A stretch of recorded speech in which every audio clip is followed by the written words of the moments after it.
Welcome to the Parenting Coach Podcast with Crystal. Over 7 years ago, I felt like I was stuck in this cycle of yelling and reactivity in my parenting that I did not want to be in, but I didn't know how to get out of. I knew how I wanted to parent pretty much exactly, and I'd spent hours reading books, but not finding a way to show up how I wanted to. That's when I started to turn inwards. My own inward journey was what my family needed. As I changed, everything around me changed. My kids' meltdowns decreased by 90% or more with no medications or therapy. I stopped yelling, sibling fighting became almost entirely non-existent, and I found that this change flowed into other areas of my life too. My intuition increased. I started to run my life and business in a very different way. If this sounds like something you want to, I can help. Join me each week as I share my journey, including the laughter, fun, hard times, and tears. Tune in for support, guidance, and fun conversations with my favorite experts, and really anything else that interests me too. Welcome to today's podcast episode, where we are going to dig into, I think, some of the most interesting questions or maybe difficult questions that come up in parenting, especially modern day parenting, when it comes to trying to remove shame in our lives. It can be tricky to remove it from our body, the way we speak about our body, the way we think about our body, the way we teach our kids about their body, and also about food. To balance this, like growing our children in healthy ways, physically and emotionally at the same time. How do we not go into it in shame? So we're going to talk about that today with my friend, Nicole Cruz. Not just me. It will be an amazing conversation. Our paths intersect a lot. I think the topics that we talk about are very similar, but also very different. And I think it'll be a great conversation. So I'm actually going to have, instead of doing a big intro thing, I would love for you, Nicole, just to introduce yourself to us, a little bit about what you do, and also just a kind of a snippet of your journey, like why you do what you do now. Absolutely. Well, thanks for having me. I'm excited to be here and have this conversation. Like you said, I'm Nicole Cruz. I'm a registered dietitian and parent nutrition coach.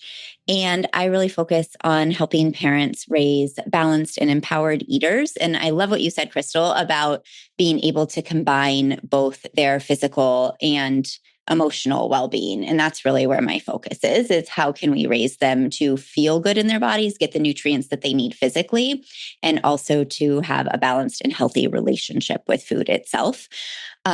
I got into this work because I personally struggled with an eating disorder in like my late teen to early college years, and just know what it feels like to carry a lot of food and body shame, and how that feels emotionally, how it affects us physically, and all of that. And so I started helping others heal their relationship with food. And I worked with teens and adults for years in my practice. And then when I had kids, I now have 3 kids myself, I was just surrounded by so many more parents, realizing how all of these parents really want to raise their kids in an aware way, to be so conscious and loving, who want their kids to be happy and healthy, and how, because of the culture that we live in, they were still planting the seeds for food and body shame, just in everyday conversations and interactions with the way that they were talking about food and navigating food with their kids. And so I realized like parents really just need more information around this. We're all trying to do the best we can with the information that we have. And if we don't have more information on how we can raise kids to stay attuned to their body cues, to not have judgment about themselves for the way they're eating or carry that shame, that we just really need to get that out to more people. And that's why I started working with a lot more parents. Yeah. So I have so many questions about that, but I also first have a question about you. So going from like early college years where you still had this eating disorder, then to registered dietitian, what was that transformation like for you? Like, how did you find the healing that you needed? Yeah. So I really, like, my eating disorder kind of came to a head in my first year of college. And so I left school just to get treatment and kind of figure out what my next steps would be. And so I was doing therapy and working with a dietitian and all of that to really work on healing my own relationship with food. And as I started to think about going back to school and like, where did I want to go next? And I think part of my eating disorder was rooted in also not having a really clear path in college. So feeling kind of confused and all of that. And so I was, looking to food for more control. Eating disorders aren't just about control, but, there's a piece of that there. And so I was kind of trying to figure out what do I want to do now? And I just felt like my therapist and dietitian were so supportive and really helped me uncover things that I never understood about food or my body, and really helped me learn to trust myself again, which was something that wasn't modeled for me growing up. Mhm. And I just thought like, oh my gosh, I really want to help other people discover this. Like I felt like I had a secret. Like there's this way Yeah. that we can interact with food in our body that doesn't have to be controlling and shameful and all of these things. And I really wanted other Mhm. people to have that. So at some point along my healing journey, not that they gave me permission, but I talked through whether it would be a good move for me to go into the field or whether it could still be too challenging or too, quote unquote, triggering in some way. And so Mhm. I just decided I was a science major to begin with. So nutrition felt like more up my alley Mhm. than necessarily therapy. Although there's some overlap in eating disorder work. But Mhm. so, so I ended up going back for nutrition and then ended up knowing the whole time that I was in school that I really wanted to treat eating disorders though.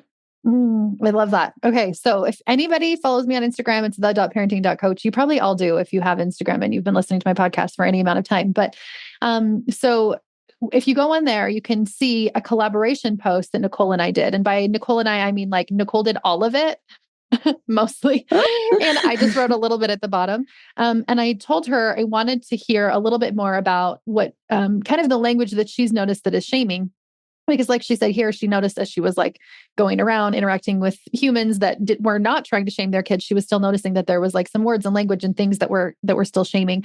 And so the post is entitled "Language to Avoid When Talking to Your Child About Food in Their Body."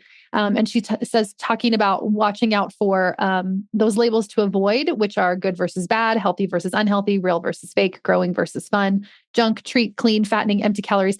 I still notice myself doing things like this where I'm just like, oh, but that's a really food. That's a food. Like I have to really like pause myself and be like, no, it's just food.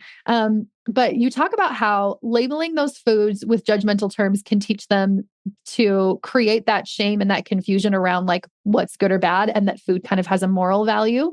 And so you talk a lot about like what to avoid as far as food being good, bad, and moral, and also themselves and their choices around food and their own hunger cues. Because you say that it sends the message that their child can't trust their own body signals, which I love that piece.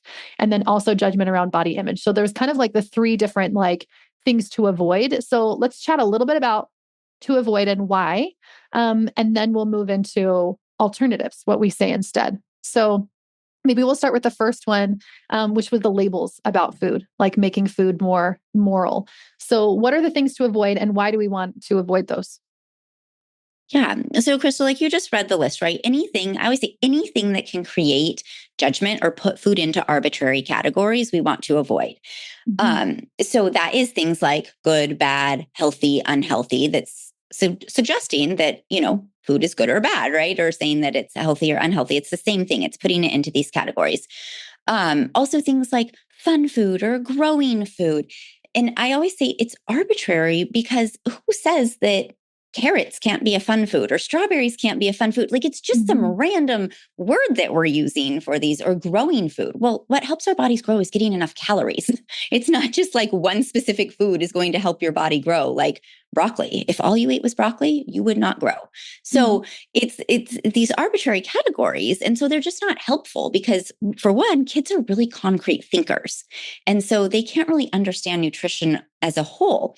And if we are telling a child that a food is a growing food and they think that they need to eat that in order to grow, it can also create fear around it. It can make them think that they're not going to grow if they don't eat those foods, or that they're not going to be healthy if they don't eat those foods. Or if we say a food is unhealthy, like we call candy unhealthy, and then they eat Mhm. candy, they might think my body is unhealthy now because, Mhm. again, they're super concrete. And that's how they really have to take in that information. So, Mhm. on one hand, it just creates this judgment about themselves for the way that they're eating or what they might be eating. The other is that it can also affect their behavior with food, right? If we make something feel like it's the forbidden fruit, like it's bad and they're not supposed to have Mhm. it, they're more likely to actually seek it out because they feel like they're Mhm. not supposed to have it, or they shouldn't have it, or they shouldn't have too much of it. So it creates this sense of like scarcity or deprivation, and then they actually want it even more. At the same time, I have clients in my office that are adults that are still having a hard time eating things like protein or vegetables because they were always forced to eat them or always harped on about how good they are for them. They're just like, oh, I don't want to eat those anymore because I was always forced to, I was like pushed to, or there was so much pressure around them. As humans, we react, right? We react to those things. And so our kids will do the same. And I see this again and again, that when we can have more neutral energy around food, our kids actually can eat in a more neutral way instead of being reactive with food. Okay. So what about the opposite of that? So what could we say alternatively instead of those kinds of phrases that put them in those categories? Yeah. So we want to use terms that are concrete, actually. So first, I always think just call food what it is. If it's a cookie, call it a cookie. Like, you don't have to label it as some other thing. Just call it a cookie, or use a description that's concrete. Sweets. That food is sweet. You could say that. You could say it's salty. You could say it's crunchy. You could talk about it because it's a fruit. These are concrete categories versus just some made up, right, category that we're putting food into, which again, it blurs the lines so much, because I've seen lists of food that will say, I don't know if you've seen these terms like red light, green light, like that sort of thing. Like, that's a red light food. And I saw peanut butter was in it. And I thought, oh my gosh, well, they put peanut butter on this list in the red light food because it's high in calories, of course, but it's full, of fat and protein and can be a really It's like putting useful avocado food. on the red list because you're like, well, it's really fatty. Like, But don't yes, eat and too that's much the whole point, avocado. right? Around like how it's arbitrary Mhm. and nuanced and it's judgment. It's just like somebody deciding where it would go based on these things versus a concrete term. So using actual categories, descriptions of food is what we want to do, versus something that could be seen in different ways, right? That has a lot of someone's own perspective could change that Okay, category. so descriptive and also concrete, you said, instead of like, which reminds me of, I had this lady on my podcast where we talked about shame-free sex education. And it was actually really similar, but like our body. Like, so instead of like using random terms to describe the body, which makes them feel like there's something wrong with their body, you actually use proper anatomically correct terms from a very young age so that they understand that all parts of their body have a use and whatnot. So anyways, I love the similarity there.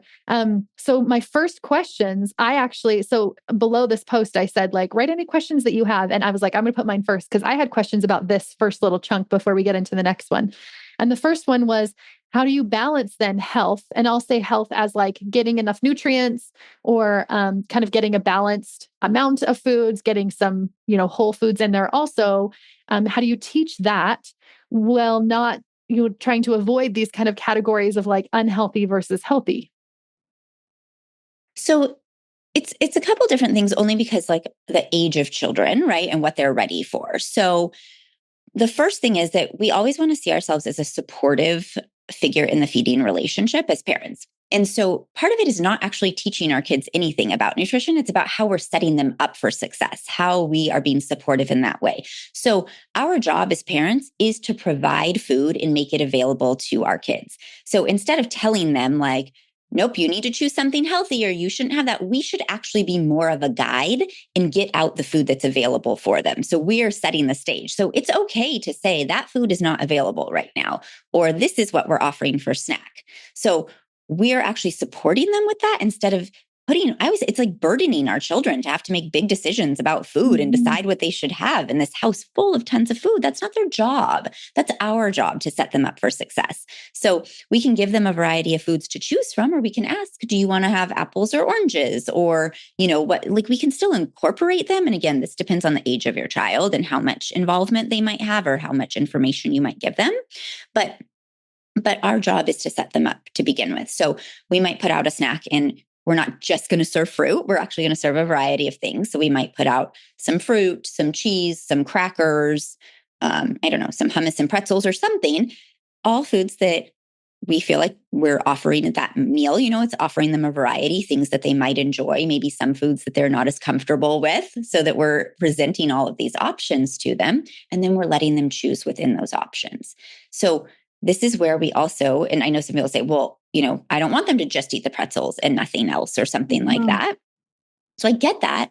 However, sometimes that's what we have to do, is we have to remove our control or what we think that they really need and just be supporting. Like, it's not our job to get our child to eat any one specific thing at a certain time. We have to relinquish some of that control as well as parents, and to just set them up for success and to trust the process.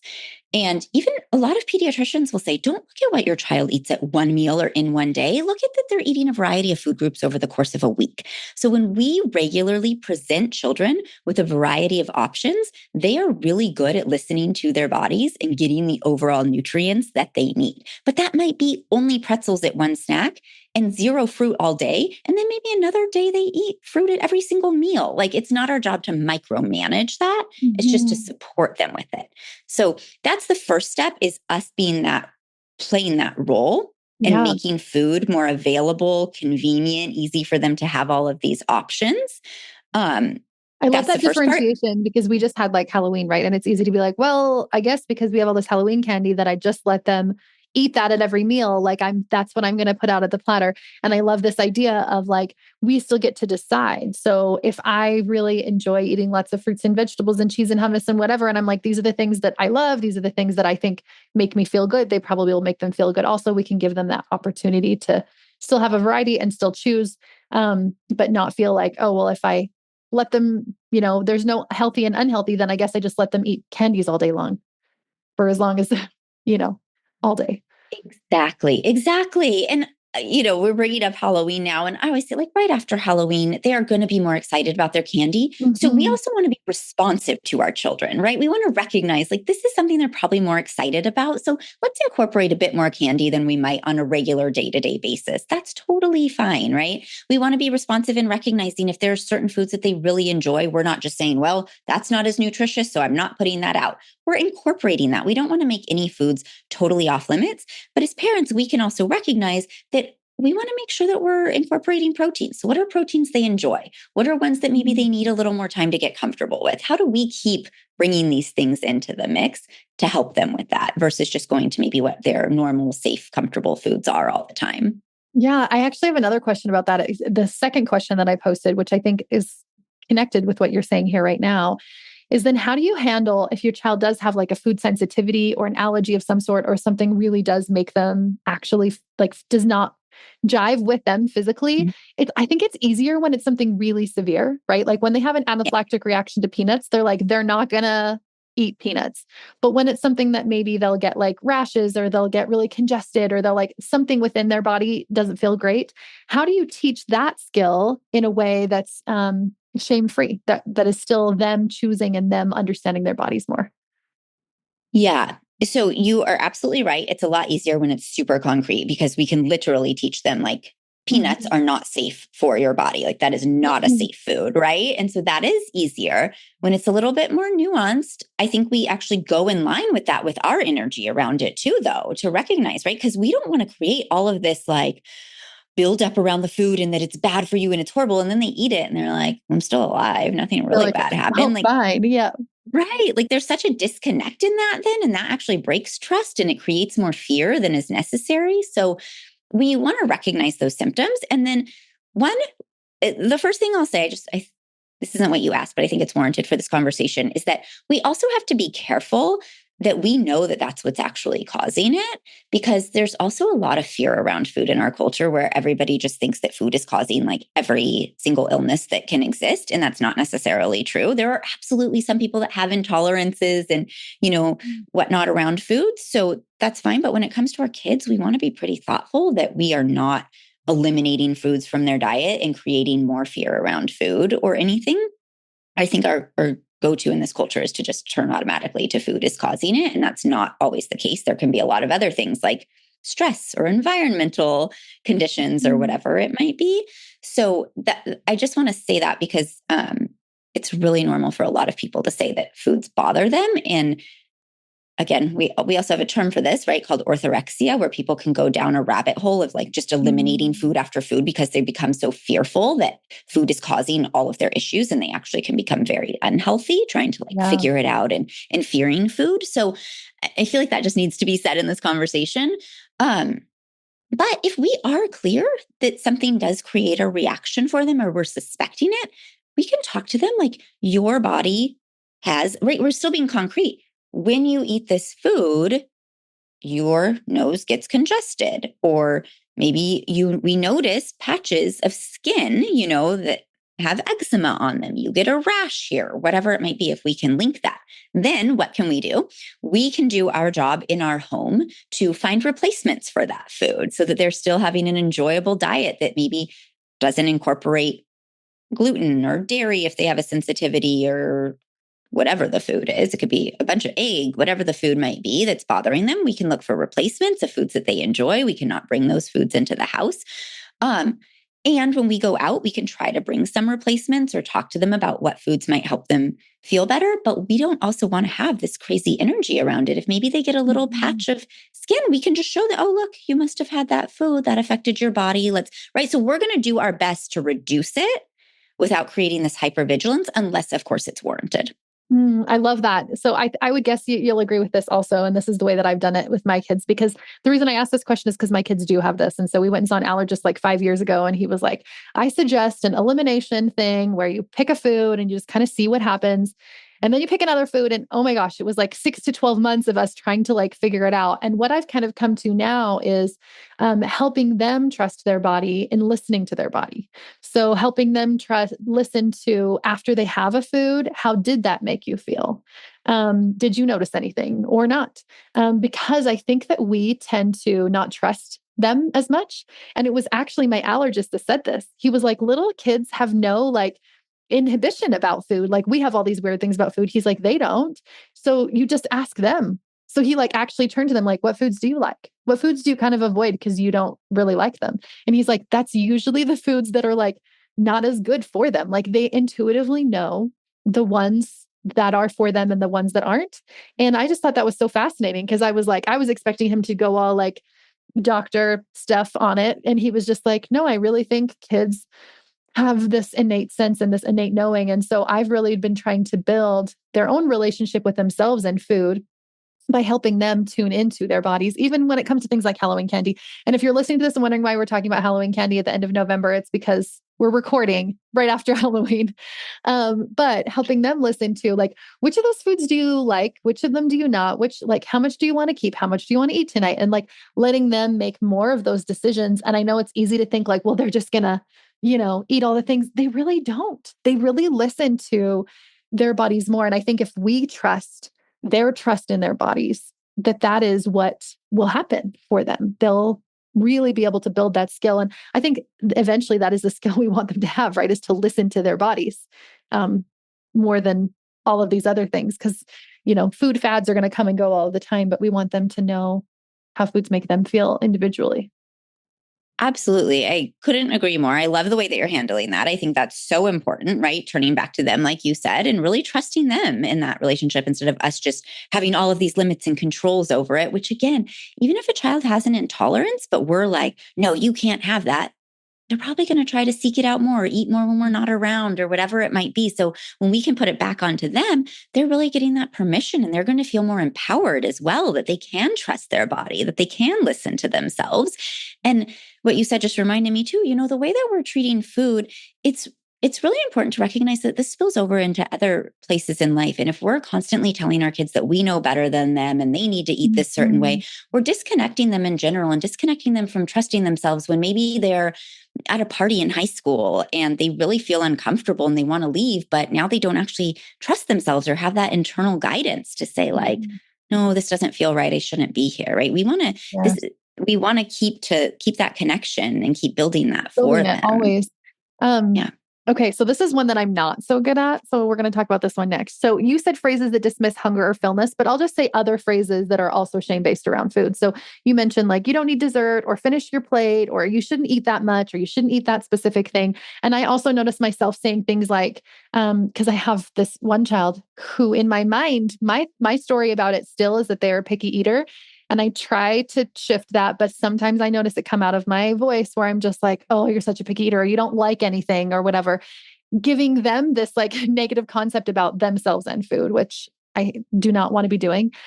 So I want you to tell us what the opposite of that is. Like, what could we say both about them and like picky eating or avoiding foods or whatever, and also like the hunger and fullness cues? Like, what are some phrases that we can say again in that like concrete or descriptive way that you said before that is less shaming?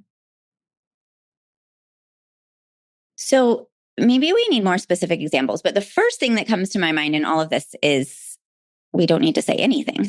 Why do we need to comment on this at all around what they're That's eating or true. not That's eating? true. Yeah. Yeah. Right? Like if our job is just to support them, then we just let them eat the amount they need. And Mhm. then we don't need to make any comments about it. We're just Yeah, trusting because them. some of your phrases were like, you shouldn't eat that. It's not good for you. Finish your plate and then you can have more, 2 bites and then you can be done. But the alternative then would be nothing. Is that what you think? Yes, Yeah. correct. I mean, we could say, okay, listen to your body. If you've had enough, then of Mhm. course you're done. Right? Like, I mean, we can say that, but like we don't necessarily need to if Yeah. they don't need to hear it. They're just done. Like, you know what I mean? Like, but Yeah. really it is about them trusting their body. So, I mean, I'd say, I mean, I suppose sometimes one of my kids will say something, but they know that I'm never going to say anything to them about what they need to eat. So it Mhm. doesn't come up. But there are other kids who maybe are told they need to. So they'll go to their parent and say something like, can I be done now? Yes. Yes. Right. And so that's a parent might say, well, take 2 more bites and then you can be done or Yeah. whatnot. Or if you've been engaging in this and then your kid comes to you and says, okay, can I be done now? Then again, I would say, of course, I trust you to listen to your body. Just eat the amount you need. Hmm. Yeah. Yeah. And I think that trusting the body is important too, right? Being like, oh, check in with your body. Like, do you feel full? Mhm. Yeah. Good. And I often will say that to her. I still do feel like in my mind, I have this story that she's a picky eater that I'm trying to dismantle so that I don't just pass it down to her as a picky eater. But using language that's more like, um, less shaming. And I like the idea that you said of like, less is probably more, like just saying nothing. And one of the questions we had here, one of the comments on this post was, okay, I totally love all of this. Can you also include more helpful verbiage? I don't know what to say. And so I think that would be the response there is that we actually need to say less and just believe them and their body cues more. Yeah, because again, if we're playing that supportive role, then we're putting those foods out. Then we're allowing them to trust their bodies. There isn't much more that we need to say. Mhm. I will say one of the words that I do like a lot is variety. I think that that's a Mm. great word to help with. So I use that a lot. I like it better than even balance because that feels like we have to like trade one food for another or something. Like, I don't know. It just feels like I have to like do this thing right or balance it. I don't hate that word, but I really just like the word variety. Like our bodies need a variety of foods. That's it. It's Mhm. true. Like, there's nothing else that we have to add too much to that. So that can Yeah. also be in response. If your child says, well, I want to have this food again or something, and maybe that's not what you're serving, or you've made something else for dinner, you can say, well, this is what's available.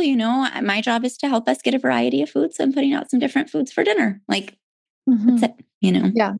And I think it's interesting too, because when we have all of this shame around our body and our food and our relationship to food, that's what's like unconsciously being passed down through us. So it's not like we're trying to say these things, but I think part of this work is like dismantling what's going on inside of us, right? Which is what we do every week on this podcast. So if you want to listen to those episodes, you can listen to those episodes. But let's move into the body image stuff.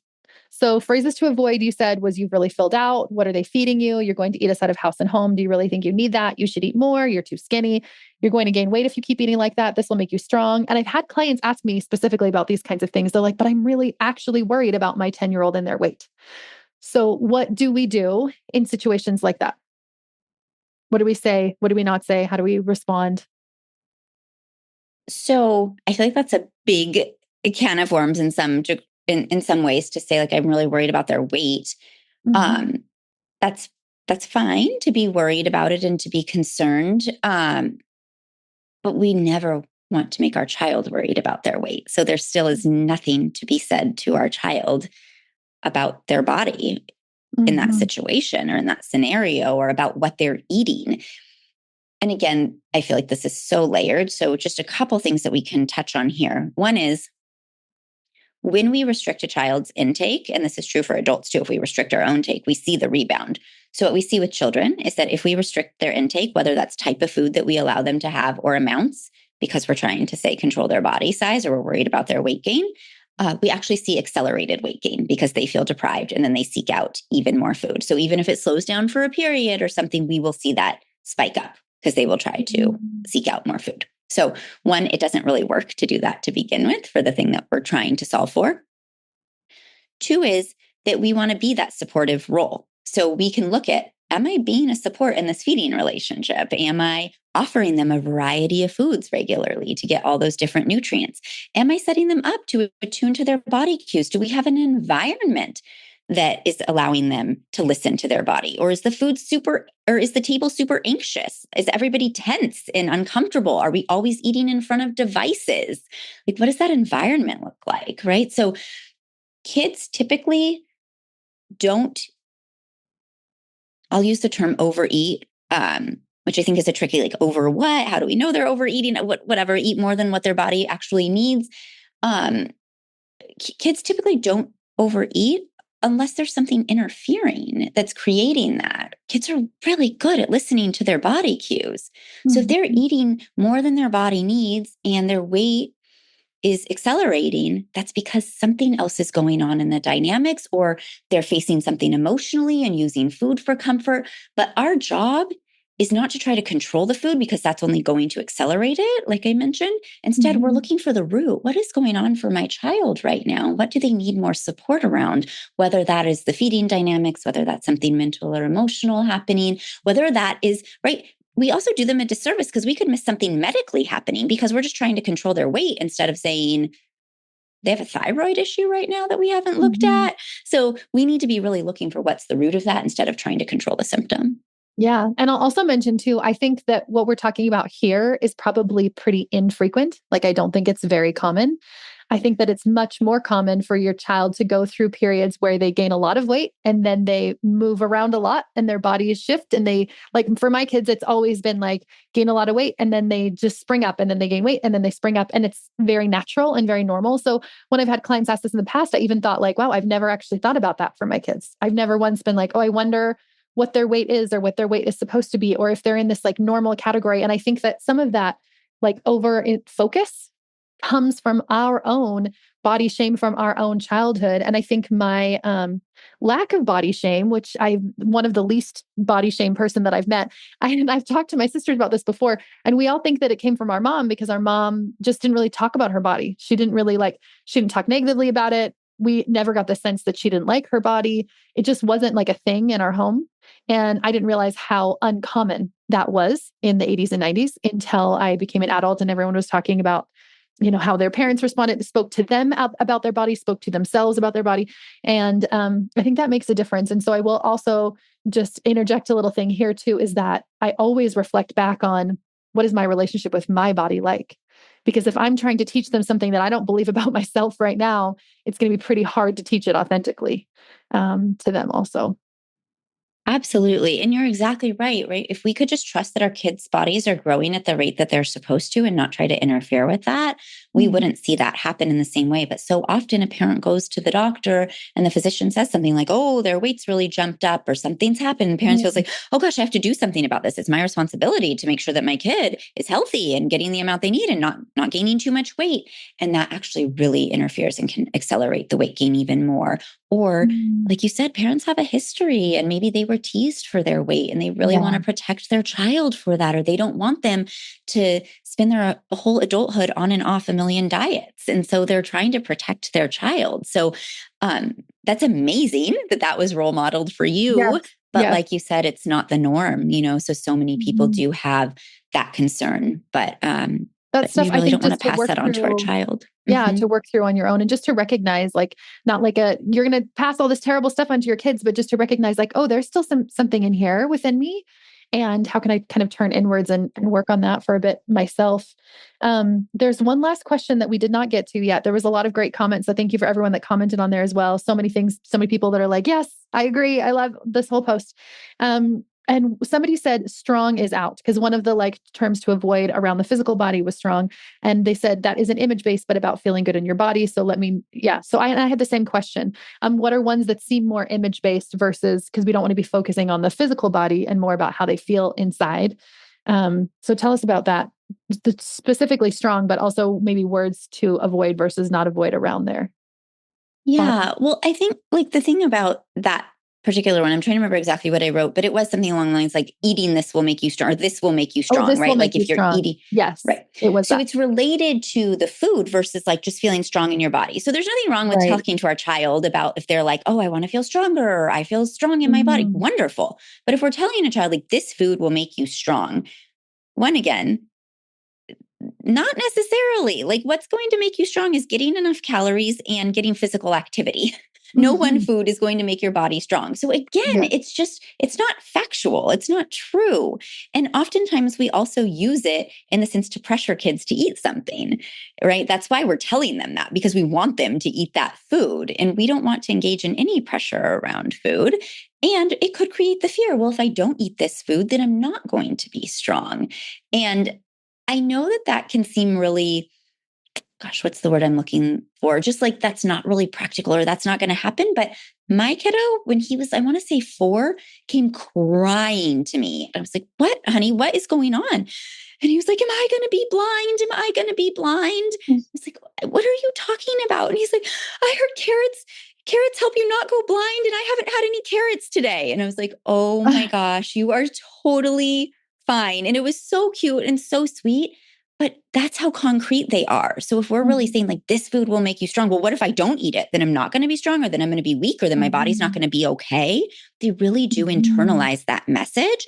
And again, also, it's just not factual. Like no one food is going to make or break it. And so I don't think it's just not a helpful term either. Yeah. And I like the switch in focus. I'm glad you mentioned that, because I forgot exactly what the phrase was that they had said, but that makes sense.